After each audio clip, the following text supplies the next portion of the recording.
तेच नव्हे तर मुंबईत सुद्धा हे प्रकार घडले आहेत। कल्याणमधली कालची जी घटना आहे मराठी माणसासंदर्भात मी वारंवार तुमच्या समोर बोलतोय, लिहितोय, सांगतोय। कल्याणमध्ये मराठी माणसावर परप्रांतीयांनी काल हल्ले केले। मराठी माणसं घाणेरडी आहेत, मराठी माणसाला जगण्याचा अधिकार नाही, मराठी माणसाला घाणेरड्या शिव्या घातल्या। मुंबईत सुद्धा मराठी बोलायचं नाही, मराठी माणसाला जागा नाकारण्यात येत आहेत। हे लोढा गुंडेचा वगैरे वगैरे नावं घेईन मी नंतर सगळी।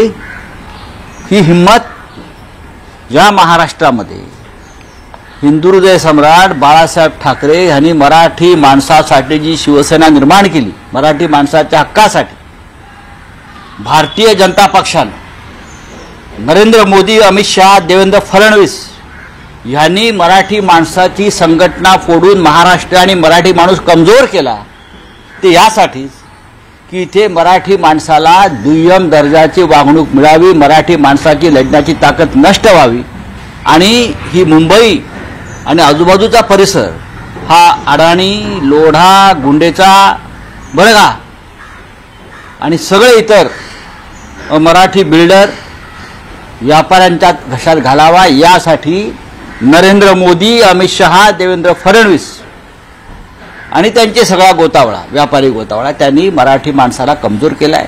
आणि कालच्या विधानसभा निवडणुकीच्या निकालानंतर हे मराठी माणसावरचे हल्ले वाढायला लागलेले आहेत। हे लक्षात घेतलं पाहिजे आपण। मराठी माणसाचे खून पडायला लागलेले आहेत। मराठी माणसाला मुंबईतून घालवायचे उद्योग सुरू आहेत।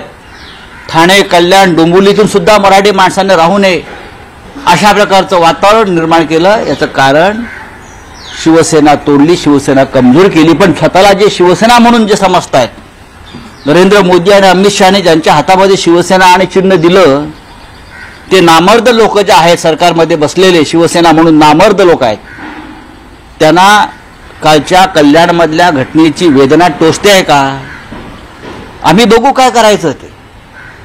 मराठी माणसाच्या संदर्भात ज्यांना ही वेदना आहे त्यांनी एकत्र आलं पाहिजे असं मी वारंवार सांगतो। नामर्द आहेत, हे नामर्द आहेत, हे सत्तेसाठी लाचार आहेत। त्यांनी बाळासाहेब ठाकरेंची मराठी माणसाची संघटना फोडायला मदत केली, हे लाचार आहेत। यांनी महाराष्ट्राचं, मराठी माणसाचं नुकसान केलेलं आहे बरं का। मला जेव्हा ईडीनं अटक केली तेव्हा माझं वाक्य आहे, महाराष्ट्र कमजोर होतोय पेडेवाटा म्हणून। प्रत्येक मराठी माणसाविषयी बोलणाऱ्या प्रत्येक संस्था, संघटना, व्यक्तीवरती हे हल्ले सुरू आहेत आणि हे फार मोठं राष्ट्रीय कारस्थान। मुंबईचं गुजरातीकरण करायचं, उत्तर भारतीयकरण करायचं आणि मराठी माणसाला इथून कायमचं तडीपार हद्दपार करायचं। कालचा मराठी माणसावरचा हल्ल्यासंदर्भात महाराष्ट्राच्या मुख्यमंत्र्यांनी माफी मागायला पाहिजे। आपण महाराष्ट्राच्या मराठी माणसाचे प्रतिनिधी आहात ना, तुम्हाला लाज वाटली पाहिजे। उपमुख्यमंत्री आहेत 2, स्वतःला कसले मराठी समजताय तुम्ही? लाज वाटली पाहिजे तुम्हाला। ते भारतीय जनता पक्षाबरोबर आहेत, ते भारतीय जनता पक्षाची भूमिका जी आहे ते पुढे नेते। भारतीय जनता पक्षाची भूमिका महाराष्ट्रातून मराठी माणसाला नष्ट करण्यासंदर्भातली आहे। लाज वाटली पाहिजे या सगळ्यांना। मराठी म्हणून आपण स्वतःला म्हणून घेता। हा छत्रपती शिवाजी महाराजांचा महाराष्ट्र, बाळासाहेब ठाकरेंचा महाराष्ट्र हा आणि काय अवस्था आहे मराठी माणसाची।